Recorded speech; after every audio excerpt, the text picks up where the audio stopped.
ઓમ નમો નારાયણ. જય દ્વારિકાધીશ મિત્રો. આજે આપણે દક્ષિણ યાત્રાની શરૂઆત કરી દેવભૂમિ દ્વારકા જિલ્લામાંથી. દેવભૂમિ દ્વારકા જિલ્લાના પાનેલી ગામથી આપણે જઈએ છીએ રામેશ્વરમ, કન્યાકુમારી. ત્યાં આપણું પ્રથમ રાત્રિનું રોકાણ છે આ રઢુ ગામમાં. અહીંયા છે ખામનાથ મહાદેવ. આ ખામનાથ મહાદેવના સાનિધ્યમાં આજે રાત્રિનું રોકાણ હતું. તે દરમિયાન આપણે જોયું કે અહીંયા 600 વર્ષથી પણ વધારે ઘીનો સંગ્રહ હતો અને એક અખંડ જ્યોત જે અવિરત ચાલુ છે. અને બીજું જે ઘી ભક્તો દ્વારા ચડાવવામાં આવે છે એ ઘીનો સંગ્રહ અહીંયા 1 થી લઈ અને 4 રૂમ જેટલામાં રાખેલો છે.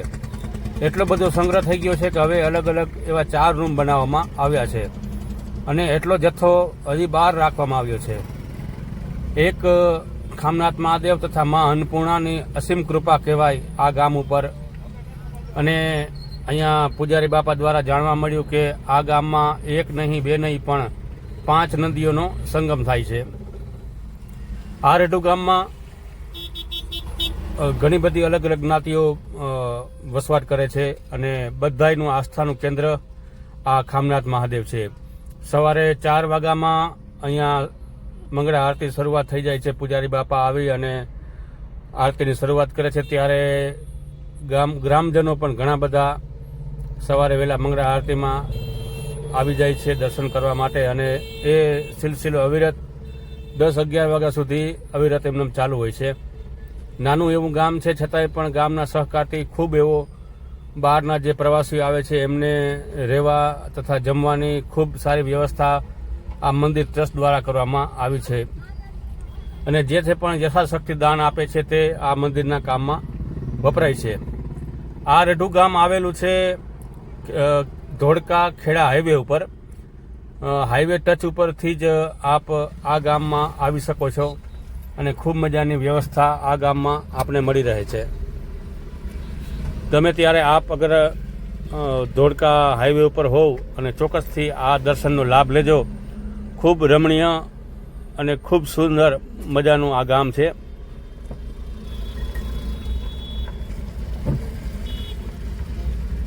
ભગવાન ભોળાનાથના સાનિધ્યમાં સુંદર મજાના દર્શન થાય છે. સુંદર મજાની આરતીની વ્યવસ્થા, બેસવાની વ્યવસ્થા એવી બધી અહીંયા મંદિર ટ્રસ્ટ દ્વારા કરવામાં આવી છે. ભગવાન ભોળાનાથ અહીંયા જે એક ભક્તને દર્શન દેવા માટે આવ્યા હતા એ ભક્ત નદીને સામે પાર દરરોજ દર્શન કરવા માટે જતા હતા, પણ કોઈ એક દિવસ વધારે વરસાદના હિસાબે એ જઈ ન શક્યા. ત્યારે ભગવાને ખુદ એ દર્શનનો લાભ આપ્યો અને કીધું કે હવે તમારે રોજ આવવાની જરૂર નથી, હું જ અહીંયા તમને આ જ્યોત સ્વરૂપે દર્શન આપીશ. એવો કે અહીંનો આ રઢુ ગામનો ઇતિહાસ છે. આ મંદિરની અંદર જે ભક્ત દ્વારા અખંડ જ્યોત આજથી અંદાજે 600 વર્ષ પહેલાં પ્રગટ્ય કરવામાં આવી હતી તે જ્યોત આજે પણ અવિરત એમને પ્રગટેલ છે. અને ભગવાન ભોળાનાથની અસીમ કૃપાથી ક્યારેય પણ એટલો બધો વરસાદ હોય કે કોઈ પણ સંજોગમાં દરરોજ ભક્તો બધા અવિરત અહીંયા આવે છે, દર્શનનો લાભ લે છે. અને કોઈને જો રોકાવવું હોય તો રોકાવાની વ્યવસ્થા છે અને જો જમવાનું હોય તો ચા અવિરત ચાલુ અને જમવાની પણ વ્યવસ્થા પ્રસાદની અહીંયા રાખવામાં આવી છે.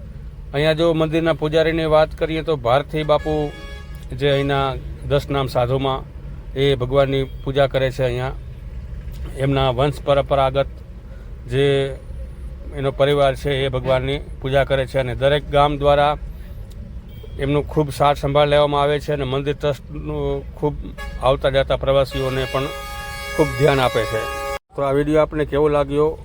આગલી અમારી જાત્રા જે છે 4 ધામની જાત્રા દક્ષિણની, એમાં તમને આવા વિડીયો બધા હું બતાવતો જ્યાં જ્યાં સ્થળે અમે રોકાશું, જે સ્થળના દર્શન કરશું તો એ સ્થળના આપણે દર્શન કરાવીશું. તો બન્યા રહો અમારી સાથે અને આ ચેનલને લાઈક કરજો, સબસ્ક્રાઈબ કરજો, જેથી કરી બધાને આ સનાતન ધર્મની યાત્રાનો લાભ મળે.